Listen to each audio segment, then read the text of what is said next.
The Commission for Aviation Regulation cannot guarantee that the DAA will recover the costs of new capital investment programmes for which the CAR has reasonable doubts that there is sufficient demand. For example, if users have indicated that they do not want the new facilities, the Commission added in a clear reference to Ryanair's bitter opposition to T2. It was always going to be too big when it was initially completed, even if the Celtic Tiger had continued to roar as it was at that stage. Everybody knew that. CAR, which is the independent body, said, I won't allow for some of the costs of that in the airport charges, and they acted accordingly on that.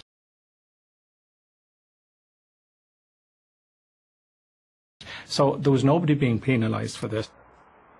Ulick McAvady, owner of aircraft leasing company Omega Air, still harbours a desire to build a terminal on his land on the far side of the airport, but supports Terminal 2 and says that such facilities don't come cheap.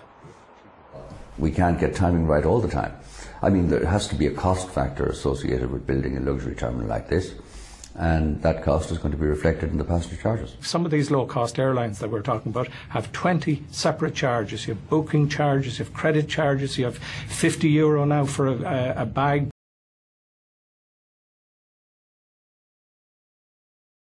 €20 for another one. It's all of those charges. Ryanair, if you pay by MasterCard prepaid, there's no credit card fee. But all I would put back to you is, look, we have baggage charges that are optional, we have credit fees that are optional, but we're growing by 7 million passengers a year. The DAA has put charges up by 40% this year, and they're losing 3 million passengers. We succeed, they fail.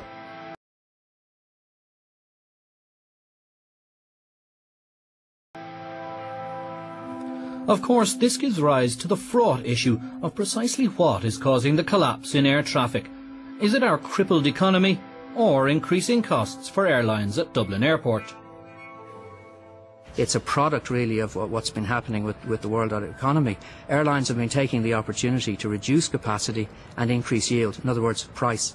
So what we've seen is airlines charging higher fares as they take seats out. So that's what we've seen here at Dublin, but we've seen it all over the world. Rubbish. Every other European airport and every other European country this year has returned to growth. The only two countries in Europe suffering traffic declines this year are Ireland and the UK, which is interesting because they're the only two countries with a tourist tax. They're also the only two countries with a regulated airport monopoly. But we have a much worse economy here, don't we? Isn't that not the reason? No? Spain is equally as bad. But the Spanish government actually have enjoyed about a 25% growth in their traffic and tourism this year because they've responded by scrapping the tourist taxes. They've lowered the airport fees, in some cases by 100%.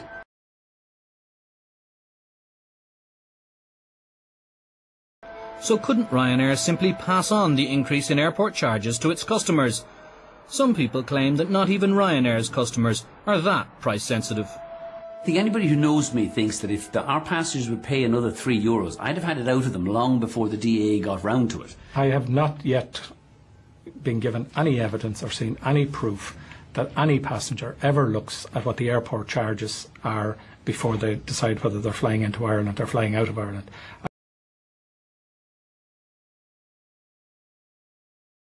I've yet to see any proof of that.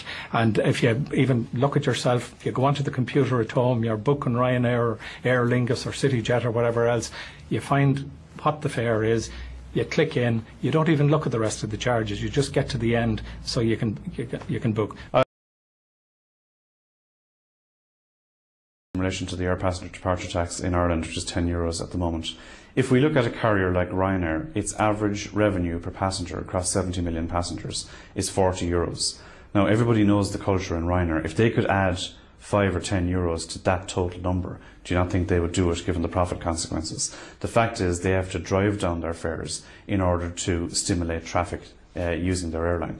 And it seems as though the government has become somewhat belatedly concerned about the financial health of the DAA and just how it is to repay the massive debts incurred in building Terminal 2.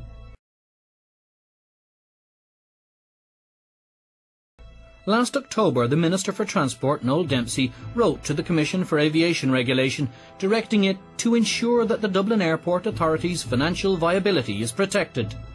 In short, the Minister was directing the Commission to set high enough airport charges to ensure that the DAA could pay its debts. If the Airport Authority didn't continue as a commercial body, the taxpayer, thousands of taxpayers that maybe never used Dublin Airport would be paying for it.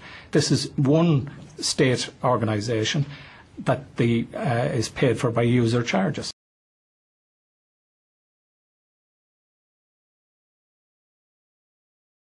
The government, however, has intervened and made several key decisions which have constrained and restricted the ability of the regulator to do their job. Absolute setup. This was always coming, and this is going to be the line from the DA for the next 5 years.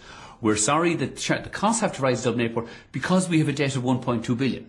Well, the reason you have a debt of 1.2 billion is because you blew it building a terminal that you didn't need, in the teeth of the opposition from your main customer Ryanair, at a time when you had 13 other proposals on the table for the private sector to build a competing terminal that would have cost passengers or the taxpayer nothing. The critics of Terminal 2 are making a simple but deeply disturbing claim that airport policy is now based on ensuring the survival of the DAA,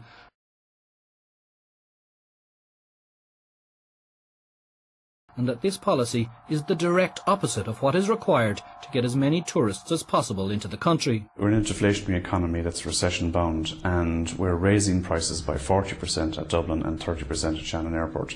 There's nobody else doing this anywhere in the world, and that's why I would argue the debate about the DEA needs to be taken away from the DEA-Ryanair catfight that goes on a permanent basis and moved to a political level where we discuss and debate how important is it for us to have competitively priced access points for the Irish economy. I think we're pricing ourselves out of the aviation market by what we're doing right now.